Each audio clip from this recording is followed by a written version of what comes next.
Good morning, Dual Coast family. Welcome back to another exciting episode of Dual Coast Podcast. I'm your host, Dan Skoka, joined by my co-host on the West Coast, Russ Rogers, joined by a very special guest this morning, Chad Lefevre. Chad, thank you so much for being with us. How you doing this morning? I'm doing great. It's a pleasure to be here with both of you. Awesome, man. Thanks for coming. Actually, you should have introduced him as Chad Lefevre, TMICCGLOB. Yes. Yeah, TMIC Global. That's my company. Yeah, our organization. That is awesome, man. Love it. Hey, it's great having you on, man. I know we missed the last time because 5:30 on the West Coast is not your hour. Not my hour. No. I don't know. It's someone's hour. It's not mine. Yes. I was telling Dan before you came on, it's like, man, I felt like I had all day, to get ready for this show because normally I'm up at 4:45 and, no shower, throw on the cap, brush the teeth, you get the coffee and let's go, Yeah. But today it's like, man, got to wash my hair, took a walk. That old it's already saying midday for you. I know they say in military, we do more before 5 a.m. than most people do all day. Right. Yeah, that's true. That's what we do when we have a show at 8 o'clock. Gotcha. Well, then you have the whole afternoon to yourself. Oh, I've got it, man. Yeah. Skoka, I love that welcome to Dual Coast family. I love that. I love that introduction. It's family. Change it up a little bit today, man. Keep it spicy for Chad. So, Chad, let's get right into it. The last time that we actually had a conversation, and we'll get into a little bit of introduction in a little bit more. Sure. Is I remember you saying that you were reading 11 books at the same time. Changes from anywhere from 7, 8, 9. Yeah, there's always books going on. Yeah. Now, I know you are a very intelligent person, very intelligent. Your IQ is up there and at a higher level than most. I can't imagine. How does one absorb 7 to 11 books at one time? I don't know how to answer that question. There's no technique.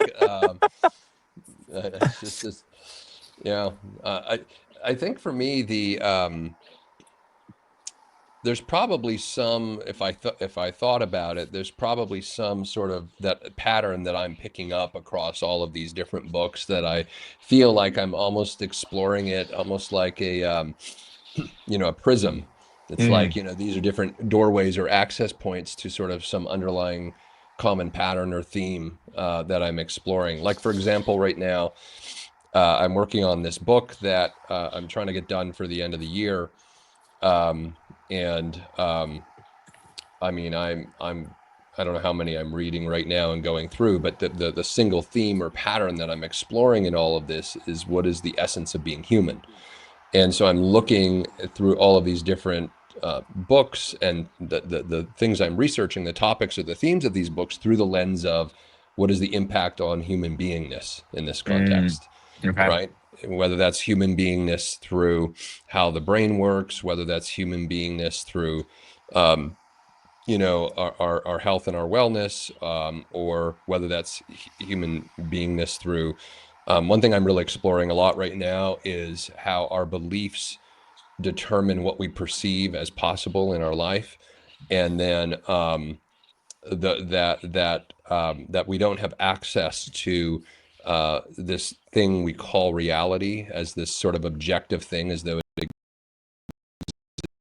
exists outside of us. It doesn't. It exists only within our own experience and within our own mind, and we have the ability to change that experience of reality if we're so bold enough to actually address our belief systems. And because our belief systems then lead to what we perceive, and what we perceive we then take action around, or based on, or no action, which is still an action. Sure. Right? We either act or we don't act based on our perception, and yet those perceptions aren't like, we're not all perceiving the same thing. I'm not perceiving the same reality that you are or Dan is, and that the reality I'm perceiving is totally tied to my belief system.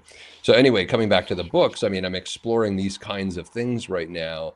And so I think to your question, Russell, in terms of how does one make sense of and read all these books and connect to some level of coherence with them. I think it's sort of these underlying patterns that have got me sort of digging into them. And so that would be the only answer I could give. From a surface level, it probably has no meaning whatsoever. So yeah. Now, do you hand select we'll just go with the simple seven. Do you hand select these simple seven or are they related? Are they totally different from one another? Are they in agreement with your beliefs? Are they in disagreement? Do you expand upon that? Do you look at how other people think? Tell us your insight as far as like selecting a book and what you want to hopefully gain from it. I think it's for me anyway, I think it's very much like these books are like breadcrumbs into reality. So I might be reading a book and there might be something in there that makes me go, oh, I'm curious about that. And then like literally what happens is, I'm in the middle of book one and I'm already buying book two because book one talked about something that made me curious. So now I'm going to go buy a book on that subject, and then the same thing. And so before you know it, I've got 7 or 8 or 9 or whatever books on the go, because again, they're all just, to me, access points into the prism of this experience that we're having, right? This dispensation or this reality. So how I select is not really sort of, there's no strategy to it. It's very spontaneous, and it's in response to what is showing up in whatever I'm exploring at that moment. And sometimes I'll buy them. I'll be in the middle of reading this book or that book or whatever, and I'll just buy them to make sure I don't forget that I want to go cover that topic at some point, right? So, so I have an enormous library that I've kind of just built up, but it's very organic. It's very breadcrumby, following the interest and the passions. There's no real strategy to it. Yeah. That's amazing. I would imagine, like, if I had this elaborate, bookshelf with, library and everything, I'd be looking up and I'd go, man, I can't remember what I read out of that book. Well, so when I read books, so there's a book on how to read a book, by the way. It came out in, I think, the 1960s. It's very famous. I need to read that. Yeah. And so I wrestle with these books. I don't just read them. I've got highlighters and pens and flags and all of this kind of stuff, going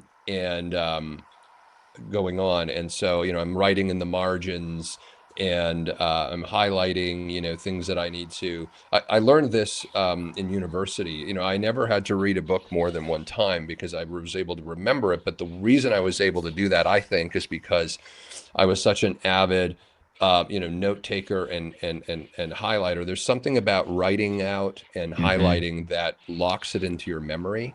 Now I do this because I'm writing a book right now. So I want to go back and reference some of this as well so that I can maybe quote a different author on something or whatever. So it just makes it easier. And what I'm doing right now, because I'm about to go on the road for a year in July, and I've got to write this book while I'm on the road. So what I'm doing is preparing to write the book right now. And that means going through all the source material and actually creating documents of quotes and summaries of all of these books, because I can't take them with me on the road. There's too many. There's probably over 100 that I'm referencing. So I want to have that at my disposal so that when I'm traveling and I just have my computer, I can just go and grab, the choice bits that are relevant to what I want to comment on. So anyway, the way I write or read these books is not just passively. It's very much like a wrestling match with the ideas, in there.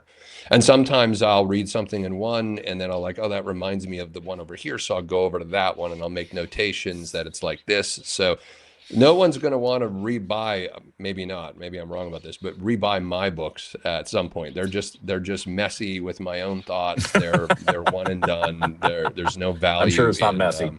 Reselling them. So, yeah. Well, when Chad is traveling, you can find him at Ernest Chad Lefevre Hemingway. There you go. Yeah, exactly. Yeah. Yeah. This summer, I'm going to, so we're going to Europe. We're going to be in France, Spain, and Italy. for the summer. I'm turning 50 this summer, so Nice. in August. So I'm doing the El Early Camino walk. congrats. Oh, Thanks. are you? Yeah, we're doing the El Camino, the one from France into Spain, sort of Yeah. and so we're doing that, and then after Europe, when the fall comes, then we're headed to Asia, and we're going to Bali and Thailand, and we were there a couple of years ago. So, but going to spend a longer time, probably about 7-8 months there Wow. this year. So That's yeah, it's gonna be fantastic. fun. Oh, Yeah, that sounds like a great trip. Yeah, a friend of ours, Dana Grant, she last summer went to, I think it was last summer or fall. She went to Portugal and did that same walk. I forget how many miles, maybe yeah, 100 yeah, miles or something, along those lines. It yeah. was like There's a actually 10-day several walk. different Caminos. Yeah. Yeah, Okay. no, this one's Okay. a 6-week walk. Woo. Wow. Yeah. Like they have different ones. There's an El Camino in Italy. There's the sort of the, I'll call it the famous one, only it's the one that everyone knows is the longest one, I guess, but it's the one from France into Spain. And then yeah, Portugal has another short walk. Okay. The one in Italy, we may do that as well. So we may do the France, Spain, and the Italy one. The Italy one's short, but I'm told that if you do the one in Italy, then it ends at the Vatican, and if you're on the walk, you don't need to stand in line to go into the Vatican because they kind of give the pilgrims they defer to them. Oh, wow. So if you're That's willing so to do the cool. walk, you can get an easy entrance into the Vatican. Wow. And So how long is that short walk? I believe it's like 2 weeks. I think it's 2 weeks. Okay, so are you averaging about 10 miles a day or more? Well, I haven't done it, so I don't Oh, know, okay. but I mean, Okay. yeah. I've got friends who've done it, and I would think, the average person walks about 3.5 miles an hour. So, if I'm going to put in, a 6-hour day, maybe walking 5-6 hour day, that yeah, you're Hmm. hitting about 15 miles, maybe something like that. Yeah. I love that. Yeah, Yeah. Putting down some tread. Yeah, for yeah, sure.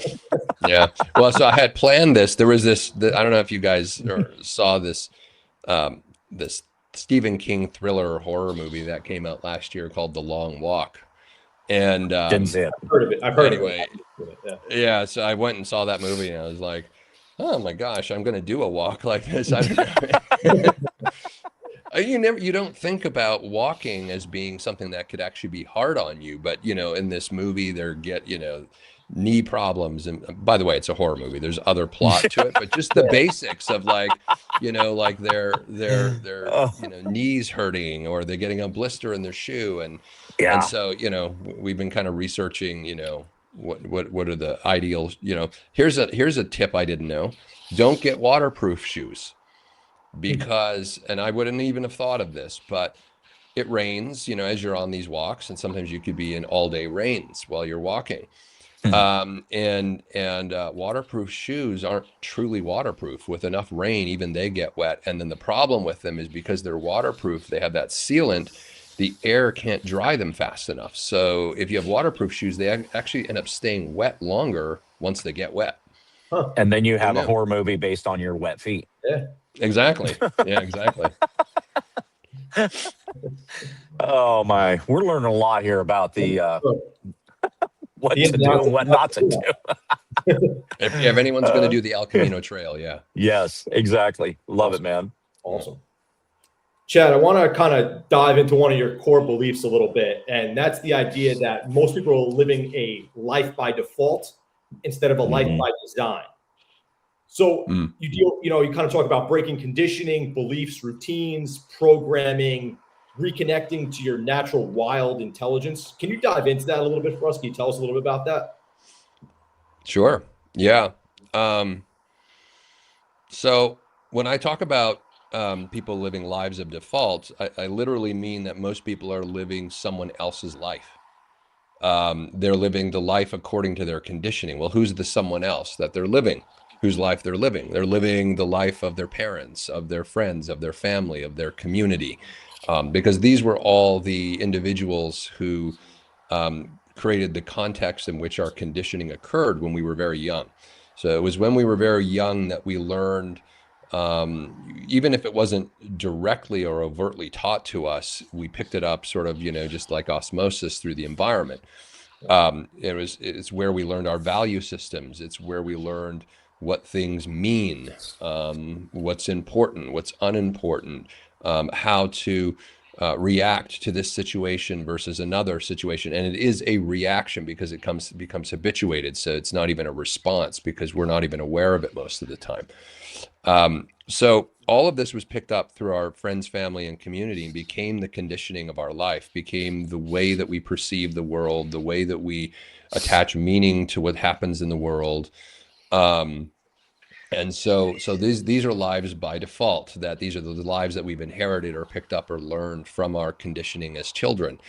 And even though we're doing different things as adults, we're applying the same value systems, the same behavioral patterning, the same way that our brain interprets and makes sense out of each new situation that emerges.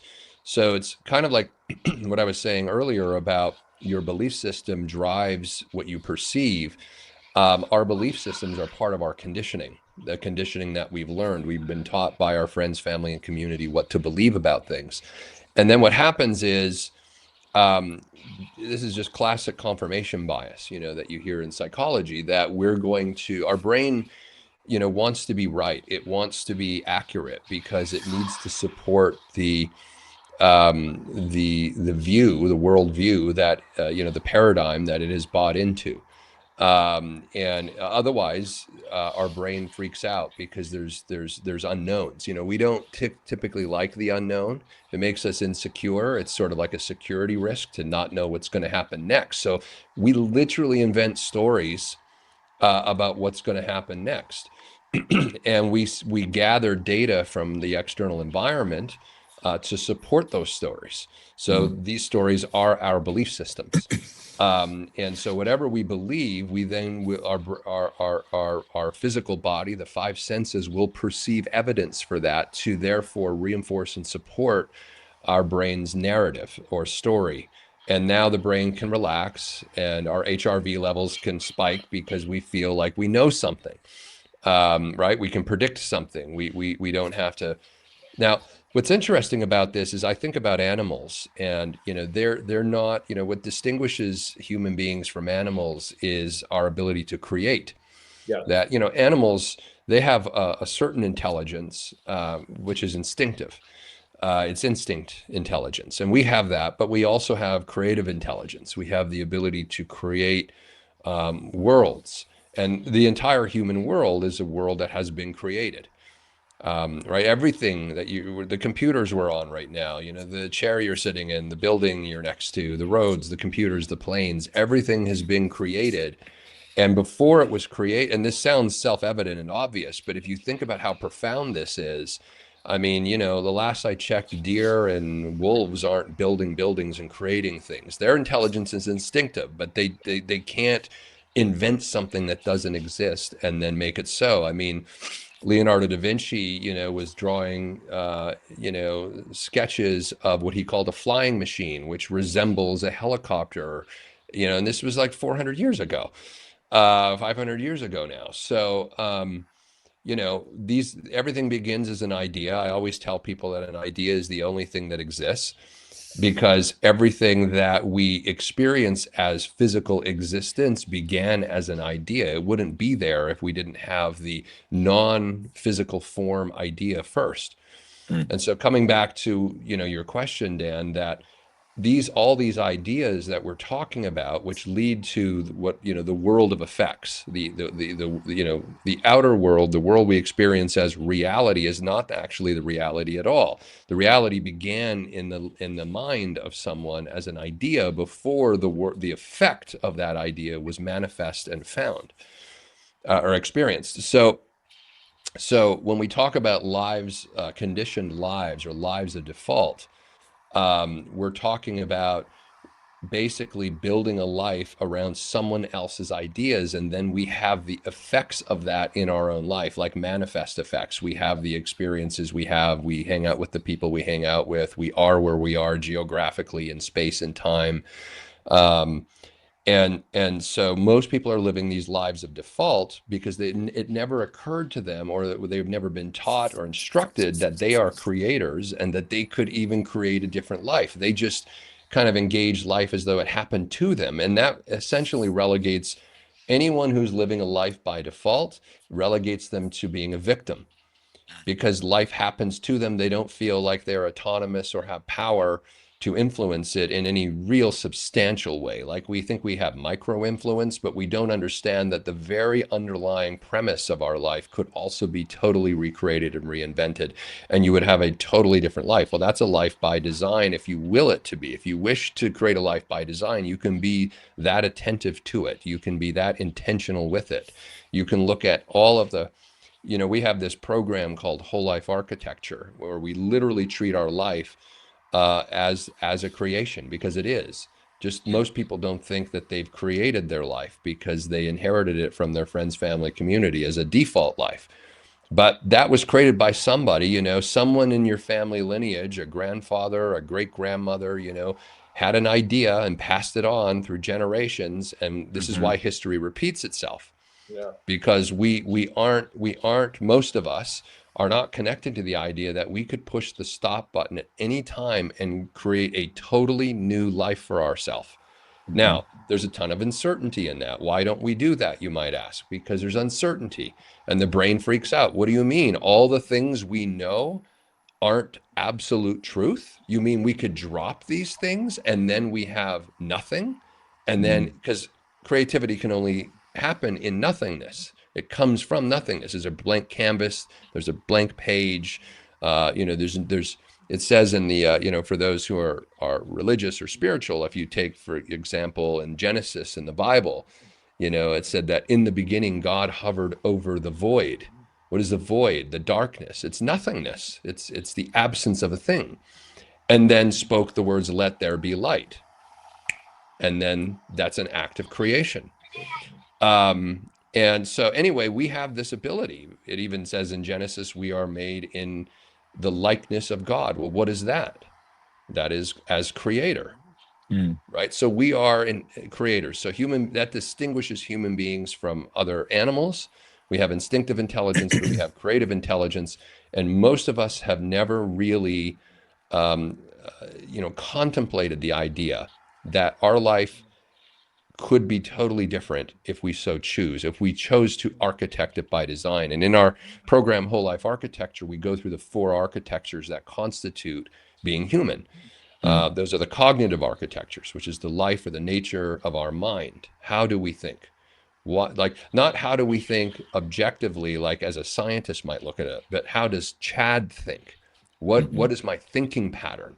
What are the underlying premises that I'm working with? What are the underlying beliefs? How do I arrive at a conclusion? Like this is another way of saying this is the realm of metacognition, thinking about thinking. So we actually look at how, those that are in our workshop, they actually get the opportunity to go through and analyze their own thinking. And then we look at the emotional architecture. What is our relationship to our emotions, to our feelings? Do we repress them and suppress them? Do we glean the wisdom they're actually trying to provide us? If we were so bold enough to actually fully feel them and to be with them and to not just try to move through them quickly. We live in a society, particularly in the Western world, that doesn't really have a lot of time for your emotions. If you think about sort of the popular cliches and memes, people are like, we don't care about your feelings, screw your feelings, let's just, but our feelings are actually trying to guide us towards greater alignment. And we don't know that because we've been conditioned by default to repress, ignore, and they're not relevant. There's something to be managed or dealt with, but they're not actually something that is providing us, they're not a guidance system or a source of wisdom for us. And then we look at the sensual architecture, which is everything that is the 5 senses, everything that your body engages with. So when we look at sensual architecture, we're looking at where you live, where you work, what is the environment in which you live, what are you eating for food, what's the relationship you have to your body from a health perspective. You know, we think about exercise and all of this. Like you could be the creator of the life of your five senses and your physical existence. And then finally, the spiritual architecture, which also includes having no belief system or no spiritual belief system. That's also a spiritual belief system, by the way. Even if you don't have one, it's still the absence of one, right? So that's still part of your architecture. So they get to go through all of that, and in so doing, there's this awakening that happens that I can actually create a life by design. I don't have to just merely tolerate my life by default. So I think that is kind of what you were getting at, Dan. But if there's more, I mean, happy to dig in further. So That was powerful. yeah. That was great. I think listening to Chad's response to your question gives us the idea of how he wrestles with a book, Yes. right? For sure. Yeah. I got that The right book has there. no chance. The book has no chance. Yeah. Yeah, I do a full a suplex on that book, no problem, you know. For the wrestling fans out there, I grew up as a huge wrestling fan, so I get that. Who was your favorite wrestler? Did you have a Oh favorite? man, Macho Man Randy Savage was my favorite. Oh, Macho Man. There you go. Yeah, I Savage. love that guy. Yeah. It's surprising. You'd think I'd say like Hulk Hogan or something like that, but I was always in Macho Man's corner. There's Macho something Man. Yeah. about him. Yeah. Yep. Oh, that's incredible, man. What do you think? What do you think about the person? I'm wrestling, using that word, wrestling with my question here, but to try to make it sensible for people to understand what's going on here is that, what do you think, by not creating the design of life, what are people missing out when they choose the defaults, or they not necessarily choose it, but just that's what they go to, right? What are people missing out when they're not creating? Well, the way I would answer that is that if you look at most people's lives, they're sort of moving between two spaces. One space is sort of managing the life that they have, and the other is complaining about the life they don't have. Right. So I find that people are in one of two mindsets, you know, just kind of getting, and it doesn't mean that everyone's life is, you know, is awful. Like there may be elements of your life that are all just, you know, accidentally in alignment. You might be like, you know, and how you know is because this is where the wisdom of our emotions come in.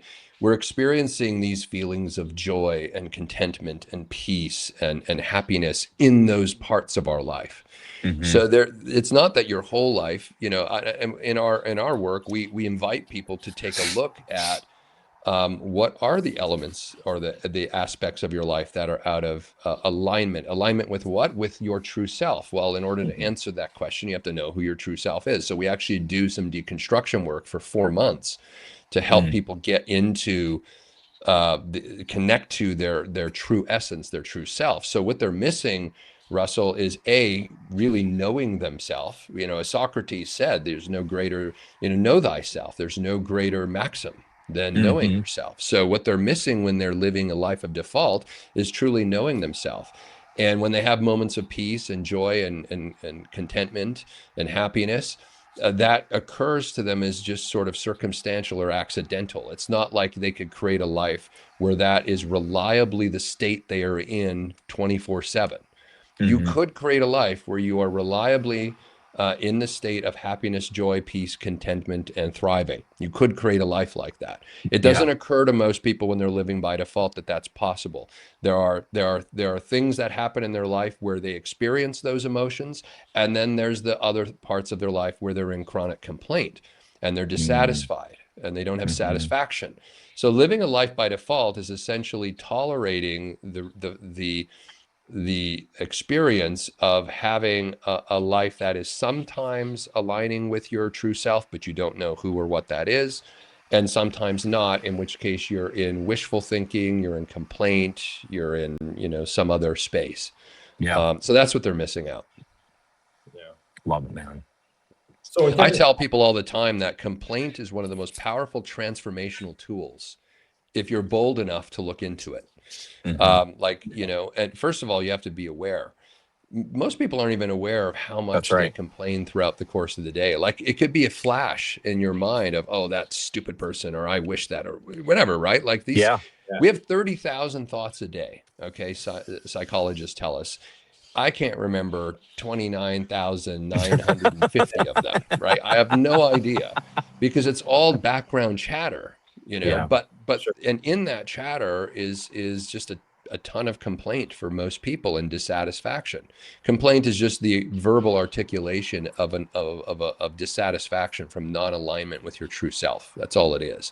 And what we do is we tend to sort of complain and move on, as opposed to treating that thing that just happened, that complaint, as gold. Like, okay, why am I dissatisfied with this moment, this thing that just happened, right? And getting curious about that. We tell people in whole life architecture that this work requires that you be your own self anthropologist. You know, really getting to the underpinnings of why you are the way that you are, and who that is, and to create a life that aligns with that. But you've got to be curious enough, like an anthropologist is, to really get into all of it. You know, we go back in history and we'll look at, you know, the Pompeii disaster, you know, with the volcano and all of that, you know, how Pompeii was wiped out. And we'll ask questions. Gee, I wonder why they lived this way. I wonder why they, you know, what they thought about. I wonder what their belief systems are. So we have no problem doing that with other people, even people who've been dead for hundreds of years, but we never do it with ourselves. Yeah. Wow. That's powerful. So people, just throwing it out there, people don't really question enough things, is kind of what you're saying also. They kind of just go with this belief system, they run with it, and they stay with it. They don't question enough things in society. So there are a lot of people who could be successful but completely misaligned internally at all times, right? Yeah, absolutely. Yeah, that's crazy. I mean, just in general, like I just think about it, he's waking me up a little bit, like, to certain things. Like, you kind of just like run with things during the day, and you don't really question a lot of things. It's interesting to me. But well, 98% of what you did yesterday, you're going to do tomorrow. Yeah, and you're going to do the day after that. That's history repeats itself, and this is why it repeats itself, because Dan, to your point, we aren't curious enough about ourselves. We're curious about other people, and we're curious about things outside of us because our orientation is external versus internal, right? So this work is work that requires you to go within and to get curious about your inner world. sure. You know, I mean, it's fascinating to me. And when people do this work, you know, it's not easy, because our work is technically a 1-year program, but actually it never ends. And we tell people that you should never be outside of the whole life architecture program. And the reason is because where else do you get to go every single week for 2 hours to work on yourself? Now, this isn't bizarre logic. We say to CEOs in companies all the time that it's important to have the perspective of being to work on the business, and you can't do that when you're in the business, because when you're in the business, you're being overwhelmed by all of the things going on that you're dealing with. It's kind of like when you're in your life, you're overwhelmed by just managing life, which is where most people find themselves. And and most people are never outside of in their life. Most people are always in their life dealing with in their life stuff. So what whole life architecture does is it provides people with an opportunity to work on their life, which begins with working on yourself. Who are you? You know, Lewis Carroll, Alice in Wonderland, you know, the caterpillar asks Alice, who are you? I mean, this is the quintessential question of the human experience. Nietzsche said there is no greater joy than the privilege of knowing yourself, right? I mean, this on and on and on. I'm not inventing this stuff. This has been the quest of humanity. And so you can only get to the answer of that question for yourself, which, by the way, it's not like digging up something and discovering it, right? Nobody's going to discover themselves like under a rock or something like that, right? Yeah. Knowing yourself is knowing that you are a creator and you can create yourself. That's actually what's going on here. And you use your emotions to know whether or not something is in alignment. It's pre-linguistic. These are not ideas that we can write in a book. These are feelings. So so most people, yeah, they're just they don't take the time to work on themselves because they're in it. So one of the distinctions we talk a lot about in our work, and our program is ontological, so it's all around being and getting to the source and essence of of beingness, right? And one of the distinctions that we talk a lot about is how to be in the world and not of it. Right. So the of the world dynamics are dynamics where we are sucking up, vacuuming up the world's value systems, expectations. We're adhering to the existing systems and structures that already exist without even contemplating the possibility that there could be different systems and structures. And if you so everything that we experience is system driven, Paramahansa Yogananda said that environment is more powerful than willpower, right? And so we're all in an environment, and that environment is more powerful than our willpower. So you're not going to be able to will yourself out of the conditions of your life. You have to recreate those conditions, recreate those systems, recreate those structures to align with yourself. And it may not look like anything that anyone else is doing, or, at least not in totality, because it should be uniquely your own life. So to be in the world and not of the world means that I am participating in the world. I'm not off in some monastery or on a mountain, hiding away from the world. I'm participating, I'm engaging, but I'm not of it. I'm not of the value systems. I'm not of the dynamics. I'm not of the conditioning. I'm not of the way of being that conforms to reinforce the systems and structures that don't work for me. Once I know who I am, once I know myself, I can create my own life by design. And I can participate in the world, but I can also be just a little adjacent or to the side of the world without having to be, totally trapped in it. Mm. You know what? People, as you described, are so into living their world. How do they pump the brakes a bit to slow down, to really help themselves to discover themselves? What are some things that you could share with people, like, because we just go about our day. We get up, we eat breakfast, we get on a walk, or we go directly to work. We're on a call because we got to commute 2 hours, or whatever. We're just busy with life. But how do people pump the brakes to slow down so that they can learn about who they are? Yeah. So we're human doings and not human beings. We've been conditioned over the last, especially 80 years, I would say, since the Second World War. And I have this whole sort of theory about the transformation that we've gone through as human beings into human doings. But I'll first answer your question. So doing nothing is the hardest thing for a human being to do. Right? Doing nothing is not meditating. That's meditating. It's not going for a walk. That's walking.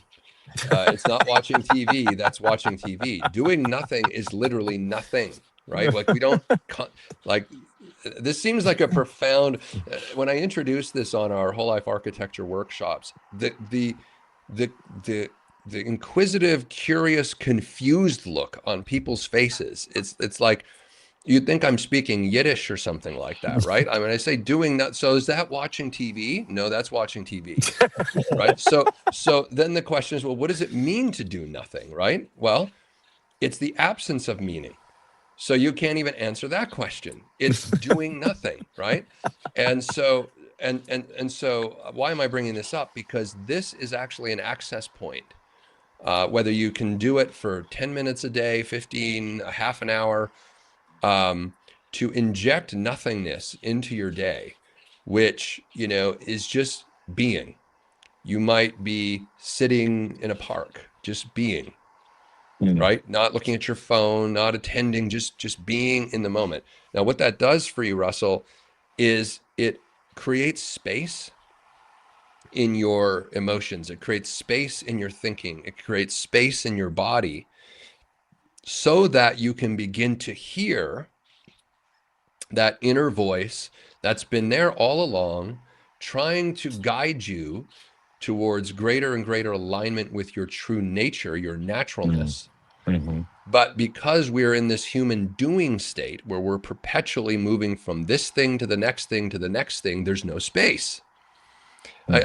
So all of my work and everything we teach in whole life architecture actually comes down to two things: your relationship to space and time.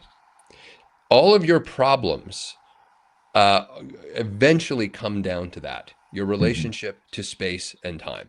And we play this game,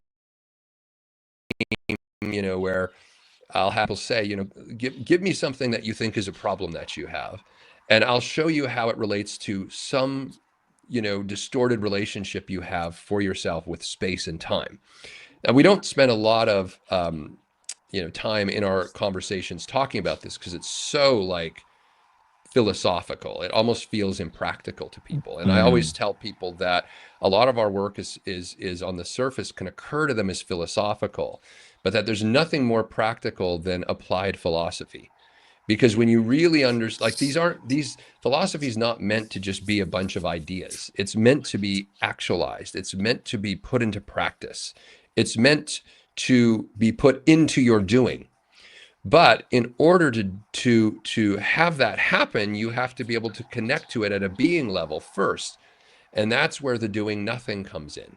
Because if you give yourself space, you're going to notice new thinking, new thoughts, new insights percolating that you've never thought of or experienced in your being before, because you've been too busy doing. Yeah. You were too busy just managing things, Mm-hmm. right? So that would be one immediate, easy, free, accessible tactic that you could deploy in your life, which is just to carve out 15 minutes, 30 minutes a day. You don't have to be in a park. If the weather's not good, you can do it in your own house. You can just be in a chair and just be, and not be reading or writing or scrolling. We scroll 78 miles a year on our phone.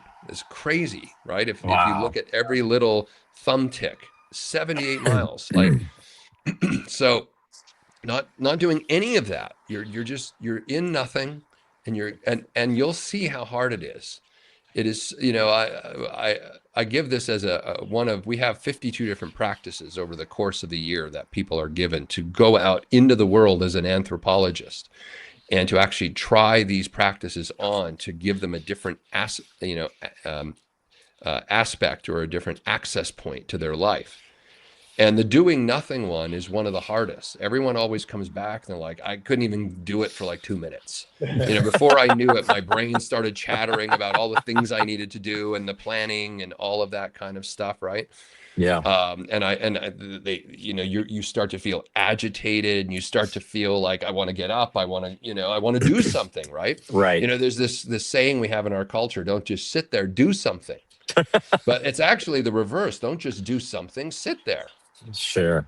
It's Yeah. very hard. Well, it's just like anything, right? If for somebody that's not used to walking, right, and they feel like, oh, I need to go out and walk 45 minutes. No, you don't need to walk 45 minutes. Just go walk 10 minutes, right? So it's practicing, right, that level. So if we're not practicing for 2 minutes because we feel like we have this anxiety of wanting to move, like, or go do something, like if you practice 1 minute, then you build up to 2 minutes, and Yeah, exactly. Yeah. Well, I mean, if we didn't live in a society that rewarded us to always be in frenetic action, so one of the things we talk about is distinguishing activity from action.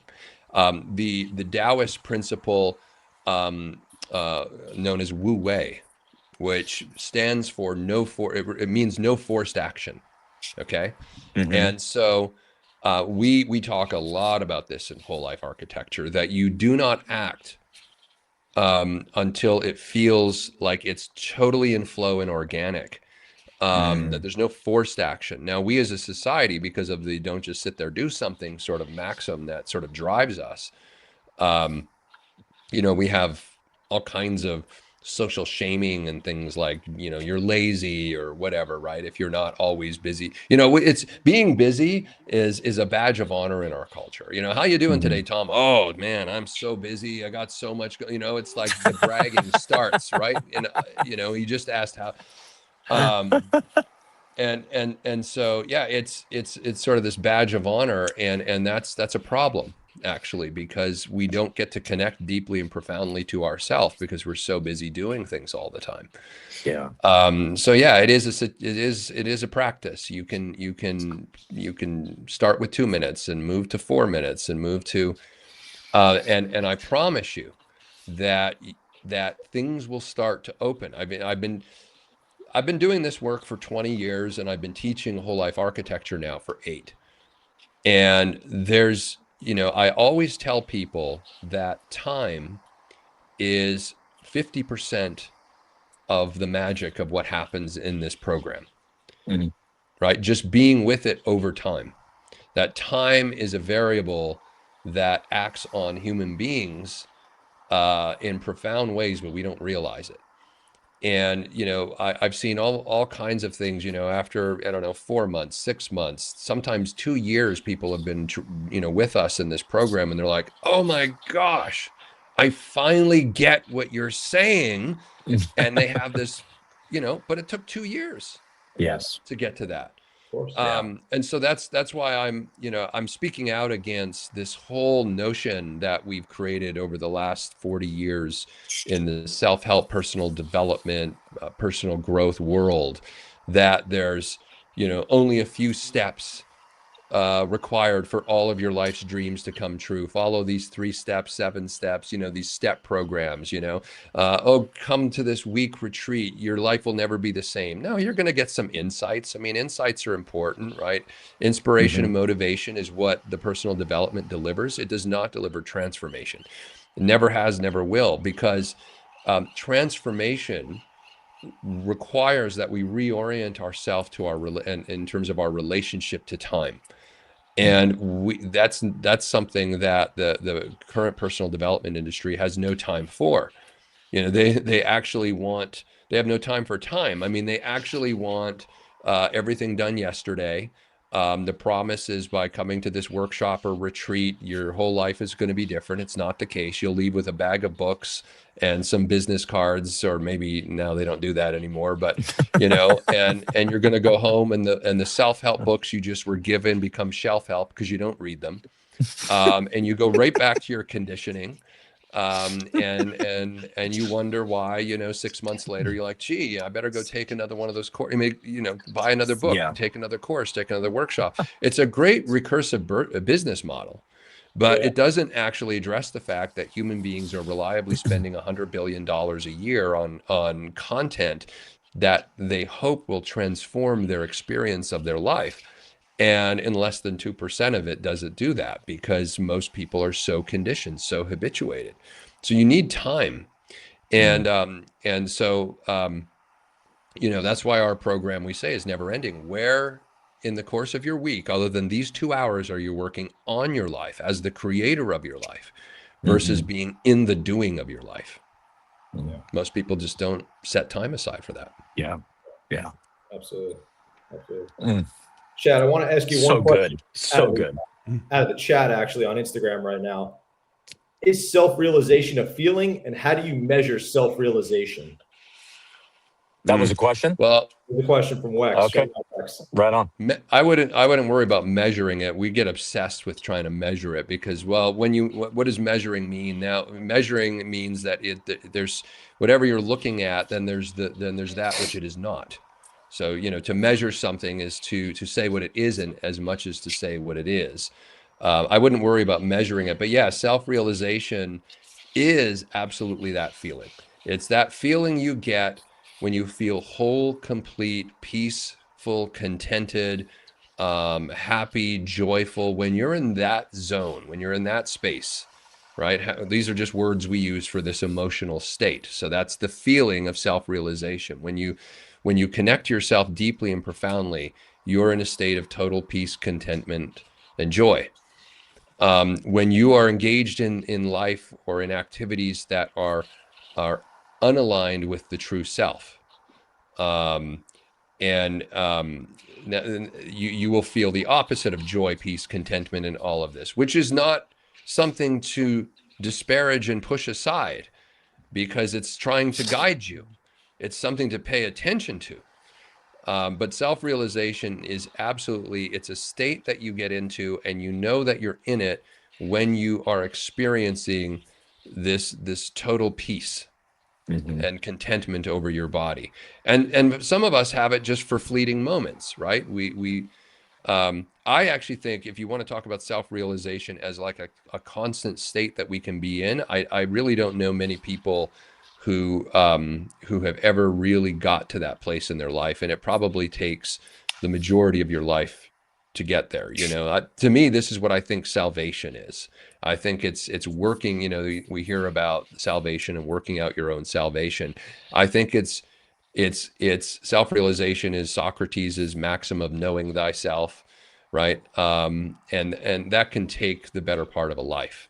It's a journey. I wouldn't even think of it as so much of an end state as sort of an ongoing, always becoming. Like I say to people all the time, we aren't actually human beings, we're human becomings.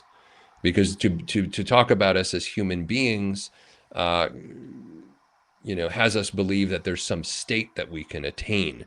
But actually, I'm always a becoming. I'm always getting, if we believe that the human soul is infinite, then how do we ever believe we can realize an infinite soul in a finite existence like this particular dispensation? It's going to be very difficult. So it's more of a journey. It's like a pilgrimage. Consider your life like a pilgrimage, where you're like a flower, always expanding, opening more and more and more to the realization of yourself. And when you're in it, because you feel peace and contentment and joy, and those are the moments to pay attention to. And you can get more and more of those as you go about your life, to the point where maybe much of your life is in that state. But because we're always growing, we're always being presented and encountering new experiences that have to reorient our relationship to now this new experience. And it might not be an experience of joy and peace initially, until we figure out how to orient ourselves to it, or not, to walk away from it altogether, perhaps. Right? So we're always encountering new people, new experiences, new situations. We're always encountering ourself anew. So self-realization isn't really a state. It's more of a journey of becoming. And when you're locking into it, because you're experiencing that peace and joy and contentment, and when you're not locking into it, because you're not experiencing that. That's where our emotions are so powerful. And yet we have a society that's spent, so much time and effort to try to get us to just put your emotions to the side, Yes. Dan, have we ever had a 3-hour podcast? No, but because I feel like we need to. I feel like I'll join you guys. We're just touching. That would be incredible. Like the time has just flown, and Chad, your thoughts, your depth it's just beautiful, and the way that you explain things, like, it makes sense. And I really hope that a lot of people listen to this message, to this podcast, because you're thinking. I love your thinking, and the way it just it makes sense. It makes sense to people. It should make sense, right? Yeah. It should, yeah. Well, and yeah. I think we're in a time where it's so important, though, Russell, because I'd be delighted to do that 3-hour, podcast with you guys if you want to. And the reason is this, though. We are in, it's almost not worth saying, because we all get it. We're in these massively transformative times right now, right? I mean, a lot of the systems and structures that have defined our existence are crumbling, and that's not necessarily a bad thing. We don't actually talk in our work of whole life architecture. We don't sit inside of the worlds of good and bad. That's just not where we're at, right? I mean, when there's a forest fire and there's destruction of the forest, a new forest springs forth. We are going through destruction as part of the creative process. And so we are going through a destructive phase of what will be created next. But because our brain requires certainty and predictability, that's going to cause a lot of people to have an experience of panic and disassociation and suppression, not deal with it, and so I can't think of a more important conversation to have right now than to give people access point to the power of their own creativity, which will provide them hope that they're going to be able to navigate this. But here's the challenge. I believe we're on the verge of a mental health crisis, the likes of which we're unprepared for as a society, precisely because we aren't having these kinds of conversations. We call TMIC stands for the most important conversations, and our work is to facilitate the most important conversations humanity needs to be having right now. And the mental health crisis is caused when a human doing has lost their identity for what they do and has never inquired who they are as a being. That's the moment we're in right now, because so many people in our culture have been brought up to just be human doings in terms of identifying themselves with their job, their career, and other things in their life, the doing of life. But they've never asked who they are as a being. And as we bring in artificial intelligence now, and it starts to, displace workers and particularly, the white collar workers, there's going to be a lot of people under immediate duress who are like, well, my whole identity is in what I do. And you've just told me you don't need me to do anything anymore because artificial intelligence is going to do it. And I can't just go get a job up the street. So that's the mental breakdown right there. Yeah, exactly. So it's an important time to talk about these things. Yeah. Well, we're going to entertain that idea of a long-term podcast, because I think that would be, it would be really, oh yeah, I think people would latch onto that and want to hear, deeper conversation with you, Chad. Awesome. I feel like this question is going to be too light as we wrap things up here, but I'm gonna ask it anyway, because we always end our conversation with this. But I know I'm going to get a deep response. Maybe not. Wellness is not about perfection, but it's about progress. And I would love to hear your thoughts. We ask everybody, every guest that's on here, what does that mean to you? Wellness is not perfection, it's progress. Sure. Well, that kind of goes to what I was saying a few minutes ago, that we are not human beings, but human becomings. Yeah. And so first of all, I don't believe perfection exists. I believe it's a construct of the human mind because we want certainty. So the mind wants certainty. So it wants to idealize a perfect state. And we do that for ourselves as it pertains to our wellness. We have these sort of fantasies or these idealized perfect states. But perfection is actually, perfection is the brain's way of making sure we don't take any new action. It's kind of strange. Why? It's an unattainable thing. It doesn't exist. And so therefore, what ends up happening is we end up in these start and stop kind of situations. We teach in whole life architecture about this mechanism of the brain called the near win. The near win is where our brain neurochemically rewards us for almost winning behavior. Okay, we get flooded with dopamine. So we're taking a new action, and suddenly the brain is like, uh-oh, this could lead to a total new type of behavior, and new is risky because it's unknown and unpredictable. There was a study done of heart attack patients years ago, and these were people who had had a heart attack, and they were told by their doctor that if you don't make substantive lifestyle change to your diet, exercise, and sleep, that you will either within 5 years suffer another heart attack or you'll die. And those are, statistically, the probability is against you that one of those two things would happen. And in this study, they found that less than 10% of these heart attack patients made any change whatsoever to their diet, sleep, and exercise. When I read that study, I thought, well, this settles it for me. If you won't make change or can't make change to basic things like diet, sleep, and exercise, that's very available to everybody. It's not like you have to come up with $1 million to go for a walk. If we can't even do that, then forget about all the other things that we want to change in our life, make more money, the better relationship, and whatever, all the things people are paying money. If you won't even do that, now, why is it so hard for human beings to take a new action and to change? Why is it so hard for these heart attack patients to not eat the cheeseburger and instead go for the salad? And the reason is because the cheeseburger is predictable. And the brain concludes subconsciously, this I know, this we know the outcome. The salad, who knows what could happen, right? So what happens is our brain becomes flooded with dopamine to continue to take the same action.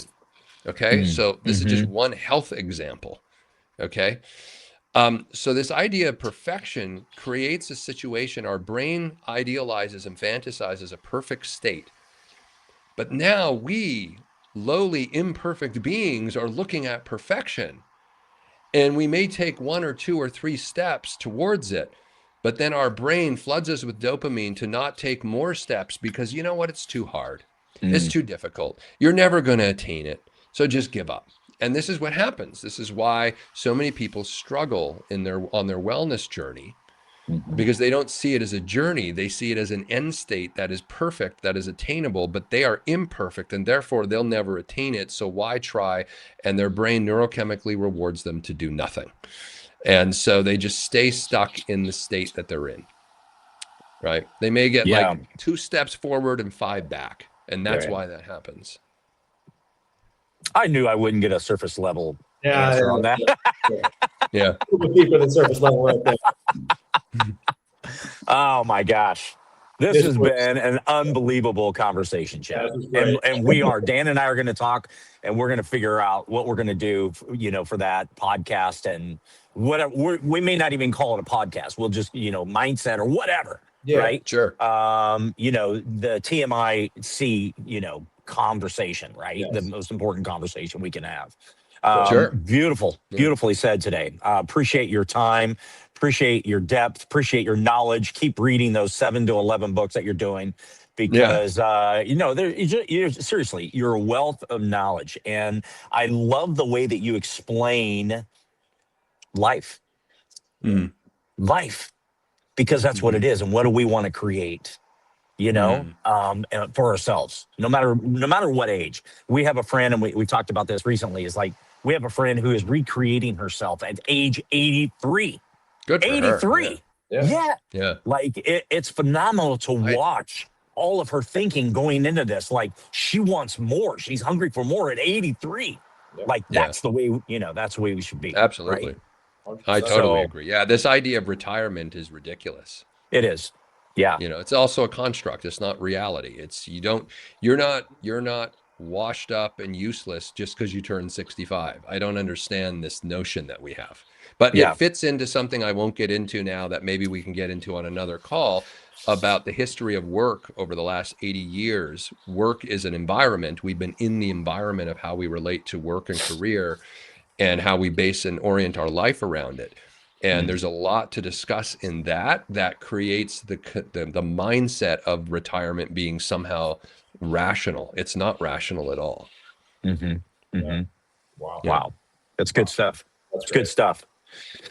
Well, Chad, thank you so much. I got to bring this orange bottle into view, because look at this beauty. Where'd you get that? Awesome? That is. Isn't that awesome? I love that. It's at our store on Printify, and Dan's going to put that in there.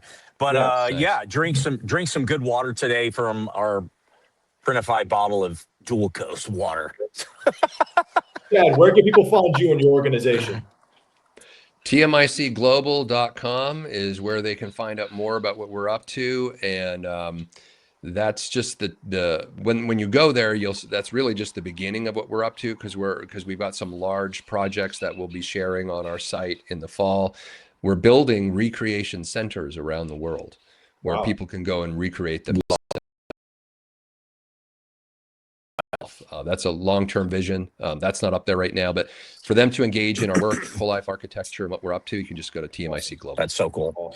And by the way, a friend who retired last year, he said he doesn't call it retirement. He calls it refinement. There you go. Yeah. Yeah. It's like, I'm refining myself at age 65. Yeah. And just doing other things, right? So That's awesome. Yeah. Chad, thank you so much. So much for joining us today. This was really great. Please check out tmicglobal.com, everybody. Check us out, Dual Coast Podcast. We're on Amazon Music, Apple Podcasts, Spotify. Check us out, all social media handles, Dual Coast Podcast. Please check out the Dual Coast Podcast store at our Printify account. It is also on our website. There's a link for it. You can see where Russ got that beautiful water bottle. Bring that back into view real quick. We'll see everybody next week. Thank you so much for listening. Thank you so much. Thanks, guys. Thanks, Chad. Thank you. Thank you.